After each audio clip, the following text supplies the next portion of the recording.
Sarah, thanks. Is the president considering the Republican House intel request to declassify key sections of the records with respect to that FISA document release? And will he do that declassification before the House goes into recess at the end?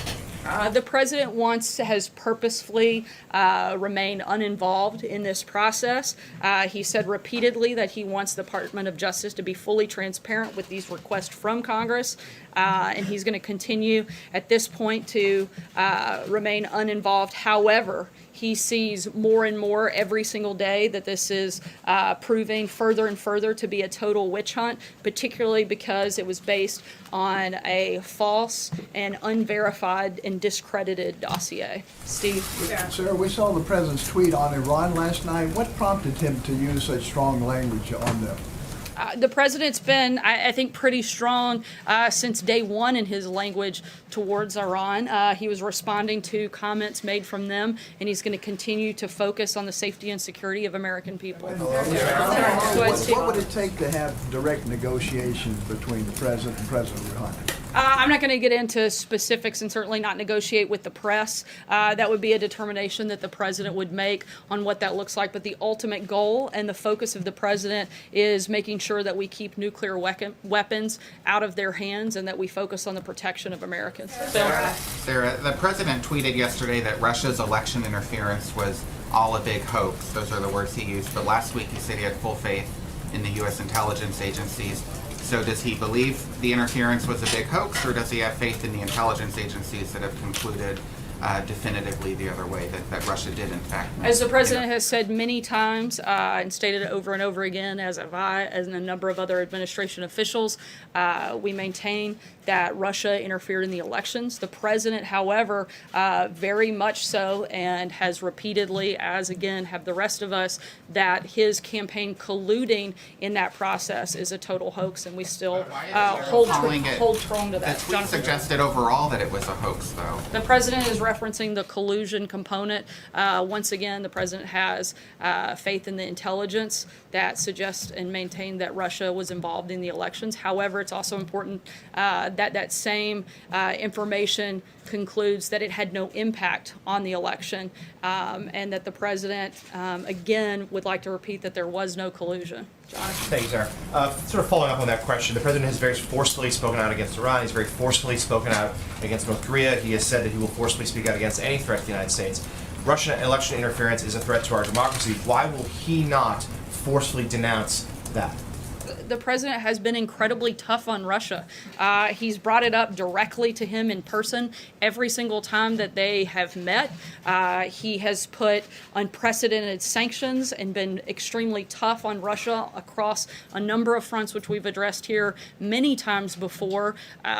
Frankly, I'm not sure why that is so hard for the media to write about. We've repeated it time and time again. The policy that the president has been since day one in office has been extremely tough on Russia, probably more so than with any other country. John? Sarah. Thank you, Sarah. Senator Rand Paul today made a strong attempt to vitiate the credibility of former CIA Director John Brennan, saying that he's, and I quote, monetizing his security clearance and that it should be removed from him. He even called on the president to do this.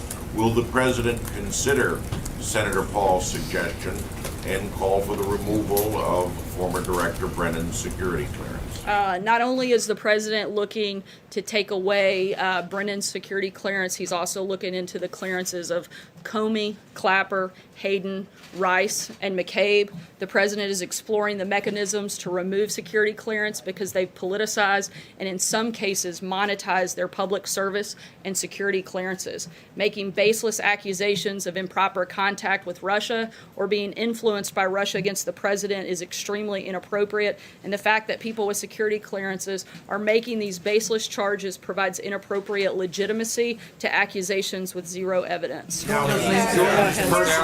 Follow-up question to Steve first. When the president pulled out of the JCPOA, he did not reveal an alternate plan to address Iran's nuclear ambitions. he seemed to bank on economic sanctions being enough to get them back to the table. Is that still his plan B? Look, as we have said, the president's #1 goal is to make sure Iran doesn't get a nuclear weapon. We have similar and shared interests with our European allies. We're continuing to have discussions with them, and when we have specifics on that front, we'll let you know. About Russia, Sarah. Sarah, my question was a follow-up, but my question about Russia is that, President Trump continues to air his grievances about the coverage of his meeting with Vladimir Putin. Because you guys continue to excessively cover it. But we can't really, because it's been 7 days. We have not received a readout. We have not received any specific details about agreements that were reached, whether formally or verbally. So when can we expect that? And by the way, The only did he take specific notes? agreement that was made was that the two national security teams from both the United States and Russia would continue at a working level these discussions. I can tell you that Ambassador Bolton plans to have a meeting, a follow-up with his counterpart from Russia next month, in addition to meetings with other European allies to further those discussions, and we'll keep you posted when we have specific details on what that meeting looks like. Sarah, so does President Trump plan on ordering to move any carriers or additional military resources to the region should Iran continue to pose the threat that he alluded to in his tweet? And I also have a follow-up. I don't have any specific announcements on that at this Just point. a follow-up then, Secretary of State Pompeo yesterday talked a lot about corruption and human rights abuses in Iran.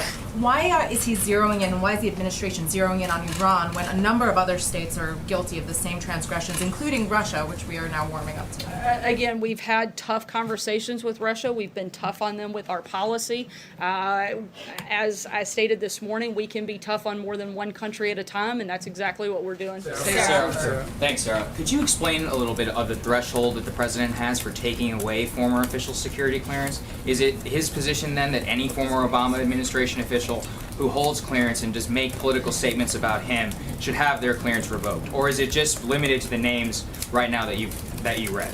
As of right now, we are exploring the mechanism on those specific names. I'll keep you posted when there's further details. John? Thanks a lot, Sarah. The language the president used in the tweet that he sent out last night was very similar to the language he used last August in New Jersey when he spoke of fire and fury being rained down on North Korea. And of course that led to a one-on-one meeting the president ultimately had with Kim Jong-un. Is the president open to diplomacy with Iran, meeting perhaps one-on-one with President Rouhani? I'm not going to negotiate what the specifics that the president or the administration will be looking at. Again, our goal is to stop Iran from nuclear weapons, and we'll keep you posted as we move through that process. Ask about your statement regarding Judge Kavanaugh that you made at the very top. There's one Republican senator who says he's undecided. Well, there's a few that say there's undecided, but Rand Paul in particular says I'm honestly undecided. I'm very concerned about his position on privacy and the Fourth Amendment. Are you concerned about losing Rand Paul once this vote for Judge Kavanaugh ultimately gets to the floor? We're certainly hopeful that Senator Paul will do the right thing and vote for this very highly qualified nominee. Steve? Yes, Sarah, flipping around John's question about Iran, considering the comments that we've heard in the past day from the president's tweet, Ambassador Bolton's statement, which you put out in Secretary Pompeo's speech last night, what is stopping this administration from just openly advocating regime change in Iran? Again, our focus is on stopping Iran from having nuclear weapons, regardless of who is there. That's what our priority is, and if we have any further announcements on that front, I'll let you know. But the president and his administration are going to continue pushing and advocating for that. Sarah, regarding one of the stories that broke on Friday, how did the president feel when he found out that his longtime lawyer and fixer had reported him surreptitiously? While the president maintains that he's done nothing wrong on this specific topic, I'd refer you to the president's outside counsel. And still deny that he ever had a relationship with a woman named Karen McDougal. Once again, the president maintains that he's done nothing wrong, and I would refer you to Rudy Giuliani for all questions on that matter. Sarah, I just wanted to follow up first on this statement you made about Brennan and his security clearance. Are you considering any additional actions against Brennan and the other names you read off? In addition to revoking their security clearance, is there any other action under review? Not that I'm aware of. And then, to go back real quick to the Russia investigation. So the FISA application on Carter Page states that he is a Russian agent involved in clandestine activities. Given that the president continues to say there was no collusion between his campaign and Russia, is he concerned, or does he not believe the intelligence community's assessment that Carter Page was a Russian agent? Again, I think that we've spoken extensively what our position is on this, and we have no changes to that. So the president is threatening to punish Brennan and Comey and Clapper for saying things about him that he doesn't like. Is that presidential? The president is exploring these mechanisms to remove security clearance because they've politicized and in some cases actually monetized their public service and their security clearances, and making baseless accusations of improper contact with Russia or being influenced by Russia against the president is extremely inappropriate.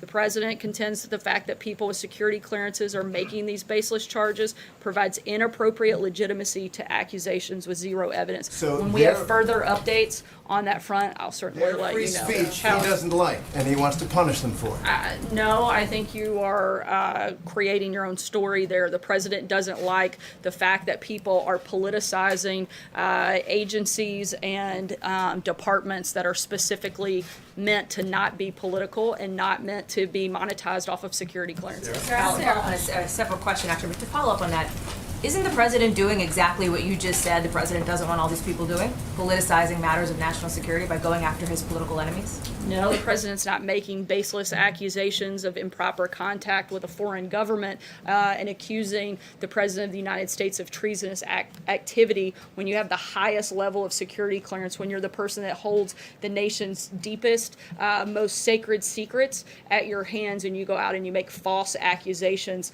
against the president of the United States. He thinks that is something to be very concerned with, and we're exploring what those options are and what that looks like. Topic, Sarah, was actually on the message to... Sorry, I gotta keep moving just because we're running out of time. Second question, Caitlin, the go president's ahead. message to Paul Sorry, Manafort. Hallie, Does he I got have about one? 2 more questions left. Caitlin, go ahead. The president's message to Paul Manafort, Sarah, does he have one?